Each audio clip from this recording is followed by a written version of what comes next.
The hospital smelled of bleach and endings.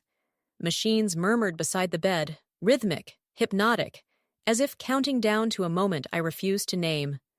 My son's hand was small in mine, weightless, as though fear itself could lift him. Outside, dawn was breaking. Inside, I was breaking. No one else came. No father, no siblings, no well-wishers.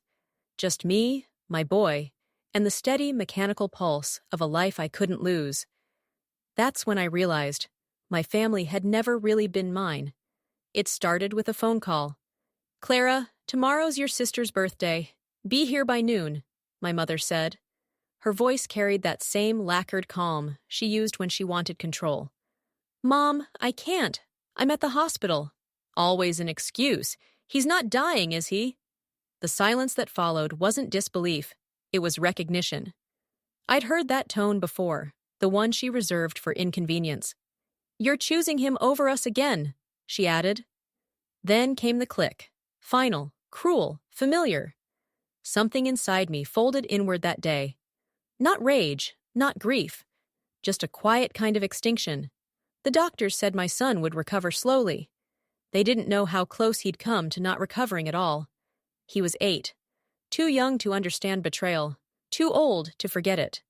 When he finally spoke, his voice cracked like paper. "Mom," he whispered, "Grandma made me that drink." I froze. "What drink?" "The one that made me sleepy." He said it simply, without accusation, just memory. But every word was a blade.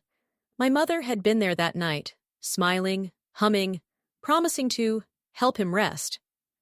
I had thanked her. I had left for my night shift believing he was safe.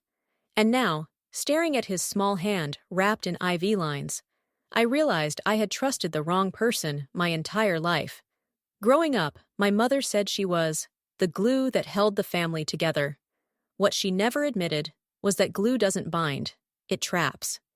She decided who we loved, who we avoided, what we believed. She called it guidance.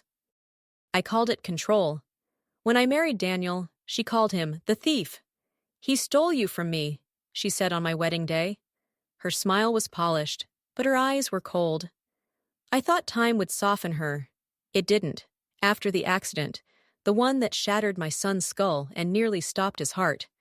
She arrived first at the hospital. Flowers, crocodile tears. And I, fool that I was, let her hold my son's hand. It began to unravel the moment I looked beyond grief. The doctors found sedatives in my son's blood, not enough to kill, enough to sedate. They said it could have been accidental. I knew better.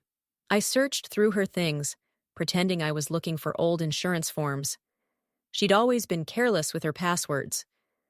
I wasn't surprised when I found the file. An insurance policy, taken out in my son's name, filed under her name. Beneficiary, Margaret Hale. Signature, mine. Perfectly forged. For a long time, I just sat there, the paper trembling in my hands, my breath a stranger in my chest. That was the moment my grief became purpose. You don't confront someone like her. You dismantle her. Quietly. I moved my son to another hospital, under a false name, paid cash. Then I called her, unblocked her number. "Mom," I said softly, "I'm sorry, I overreacted." The silence before she spoke was almost tender. "Oh, honey," she sighed, "you always do." She believed she'd won. That was the beauty of it. I spent the next week gathering everything: bank records, security camera footage, email threads, every piece of her empire built on lies. And I set the trap, baited with forgiveness.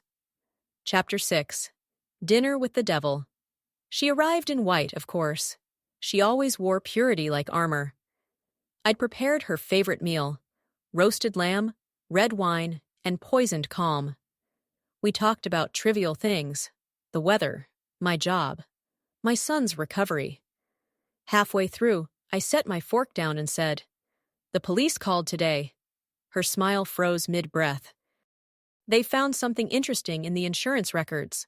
Her fork clattered. "What are you saying?" "I'm saying they're investigating fraud and attempted homicide." The wine glass tipped, shattered. Red spilled across her plate like confession. She didn't speak again that night. She didn't need to. Her eyes said everything: panic, calculation, the slow realization that her reign was over. I sent everything anonymously to the police: the documents, the forged forms, the sedative bottle I'd hidden away. 2 days later, they raided her house, found her notes, the plan, the proof. She was arrested for premeditated endangerment of a minor. My siblings called me hysterical, said I'd destroyed the family. No, I'd just shown them what it really looked like. The news called her the mother who betrayed. I didn't watch the coverage. I didn't need to. The truth was enough. She wrote from jail, dozens of letters. Some begged for forgiveness. Some accused me of cruelty. Some read like sermons. I never opened them.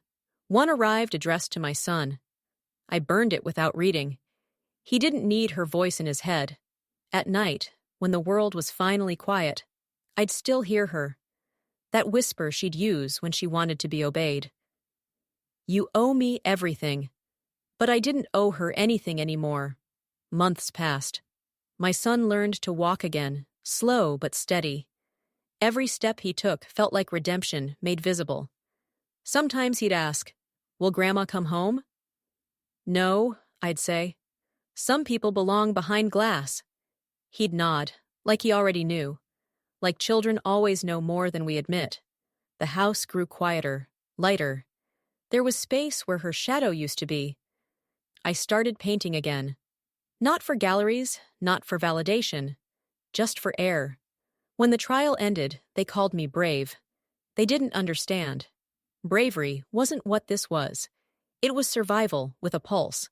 I stood outside the courthouse, the winter sun on my face, and realized I wasn't angry anymore.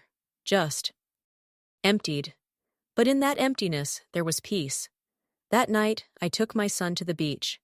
The sea was dark and vast, like forgiveness, if such a thing exists. He held my hand and said, "You saved me." Maybe. Or maybe I just stopped letting her win.